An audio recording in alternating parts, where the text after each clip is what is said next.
Direction générale de la communication de l'Église méthodiste unie Côte d'Ivoire. Campagne de sensibilisation contre la Covid-19. Église méthodiste unie Côte d'Ivoire. Peuple de Dieu, population vivant en Côte d'Ivoire. Que tu crois, que tu doutes, la Covid tue. Respectons les mesures barrières, car nos vies en dépendent. Stop, Covid-19.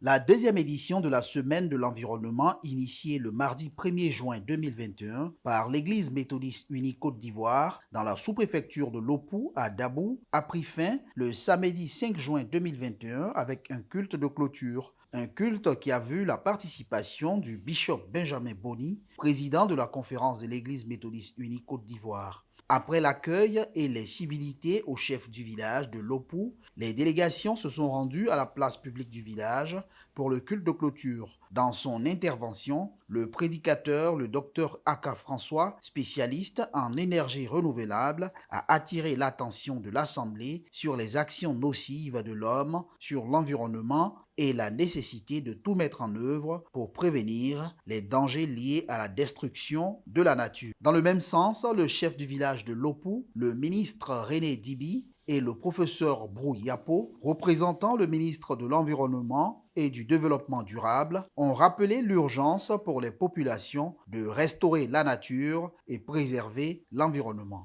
C'est nous tous, chacun à son niveau, qui menons le combat de l'environnement. C'est nous tous qui devons faire en sorte que notre sachet-là soit bien recyclé. C'est nous tous qui devons faire en sorte que les arbres soient plantés. Le combat de l'environnement et du développement durable est un combat que nous devons mener chacun à son petit niveau. Prenant la parole à son tour, le bishop Benjamin Boni, président de la conférence annuelle de l'Église méthodiste unie Côte d'Ivoire, a rappelé que la nature est une création de Dieu. Il a donc invité chacun à en prendre soin pour le bien-être de tous. C'est Dieu qui a créé ce que nous voyons. Nous avons donc l'impérieux devoir de préserver l'environnement, que ce soit chez nous, que ce soit chez le voisin, que ce soit dans l'ensemble du village ou de la ville. Si nous ne faisons pas cela, nous en mourrons. Ce culte s'est terminé avec quelques dons de matériel de nettoyage et d'assainissement. Le bishop et sa délégation ont par la suite pris part à une séance symbolique de planting d'arbres pour donner l'exemple aux populations. Cette deuxième édition de la Semaine de l'environnement de l'Église méthodiste unie Côte d'Ivoire s'inscrit dans le cadre de la quinzaine nationale de l'environnement et du développement durable et de la Journée mondiale de l'environnement de l'Organisation des Nations Unies, célébrée le 5 juin chaque année dans le monde.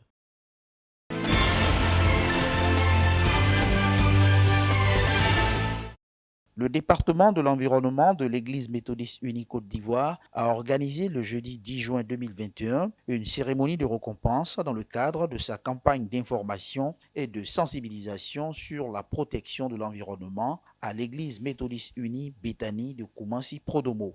Après les mots de bienvenue du président des laïcs, de la directrice du groupe scolaire de l'Église méthodiste unie Béthanie et du surintendant Moïse Ndé, le directeur du département de l'environnement de l'Église méthodiste unie Côte d'Ivoire, le très révérend pasteur Pierre Amon Aka, a expliqué aux enfants, parents et membres de l'Église présents à cette rencontre la nécessité de protéger l'environnement pour la santé et le bien-être de chacun.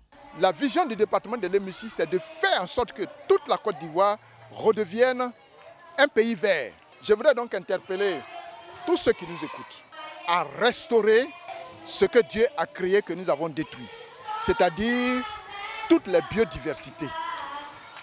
Biodiversité végétale, biodiversité animale, biodiversité aquatique.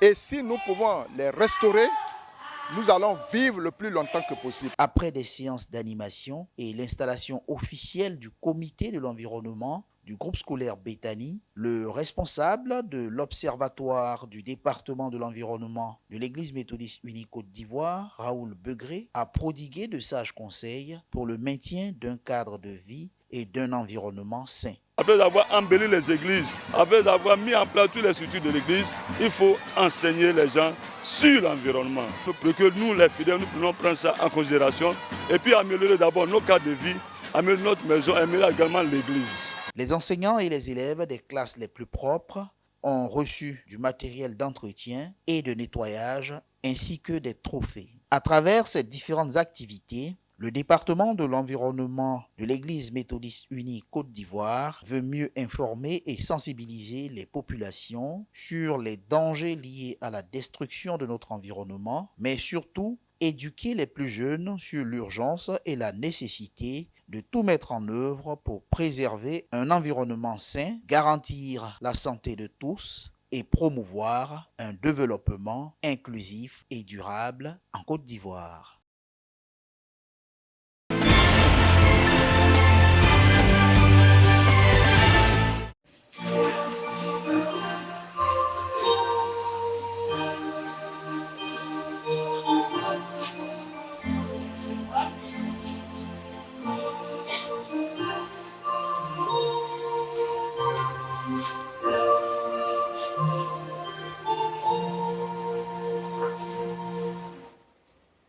Frères et sœurs, que la grâce et la paix du Seigneur soient avec vous au nom de Jésus-Christ. Amen. Non, nous ne saurions nous taire devant tant de cœurs souffrants. Resterez-vous sans rien faire? Fuirez-vous encore nos rangs? Cantique 294 de Gloire à Dieu. Première strophe. L'éruption du volcan Nyiragongo a causé le 22 mai dernier la mort d'au moins 30 personnes à Goma, en République démocratique du Congo, RDC, et détruit de nombreuses habitations, dont celle des églises méthodistes unies.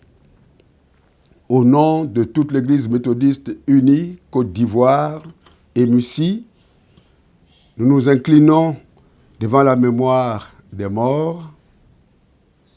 Nous adressons nos condoléances les plus émues à toutes les familles endeuillées et souhaitons un prompt rétablissement à tous les blessés.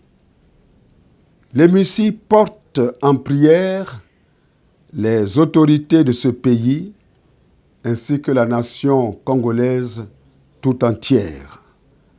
Par ailleurs, dans un élan de solidarité, l'Église méthodiste unie Côte d'Ivoire veut apporter son soutien aux victimes du volcan. De ce fait, elle organisera dans toutes ses églises locales une collecte spéciale le dimanche 13 juin 2021. Le montant recueilli sera en totalité remis au gouvernement de la RDC via les services de son ambassade en Côte d'Ivoire. Dans toute leur détresse, ils n'ont pas été sans secours, dit la parole de Dieu. Ésaïe 63, verset 9a. Que le Seigneur, notre Dieu, vous garde, qu'il vous soutienne, qu'il vous dispose à venir en aide à nos frères et sœurs du Congo. Amen.